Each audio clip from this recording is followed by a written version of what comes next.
Sir cinema కాబట్టి మీకు కుదిరింది సార్, మాకు బయట కుదరదు కదా అలాంటి. సార్ కుదురుతా సార్, ట్రై చేద్దాం. అసలు ఈ సినిమాలో చూడండి నా పరిస్థితి కూడా. కాపురాలు కూల్చే ప్లాన్ అయితే సార్ చేసినట్టు. కాపురాలు ఏం కూల్చొద్దు కిరణ్ సార్. గారు బానే ఉన్న వాళ్ళని కాస్త బ్రేకప్ చేయించేటట్టున్నారు మీరు. ఏం చెప్పారు వెంకటేష్ గారు?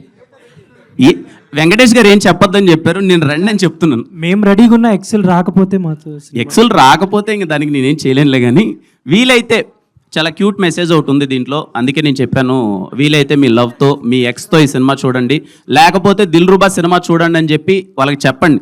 ఒకే థియేటర్లో పక్కపక్క సీట్లో కాకపోయినా వాళ్ళు వేరే థియేటర్లో, మీరు వేరే థియేటర్లో చూడండి. మీరు ఎప్పుడు మీ ఎక్స్ తో కలిపి ఈ సినిమా ఎక్కడ చూడబోతున్నారు చెప్పండి ఫస్ట్. సురేష్ గారు సార్ మీరు అది డన్ సార్, ఖచ్చితంగా నేను చెప్తాను సార్ మీకు ఆ రోజు మార్నింగ్.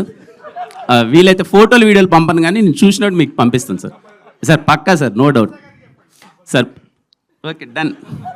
సరే రాంగ్ టాపిక్ నొక్కాను ఫస్ట్లోనే, నాకు అర్థమైపోయింది. నాకు ఇప్పుడే Q&A అయిపోయింది, తర్వాత వస్తుంది అనుకున్నాం.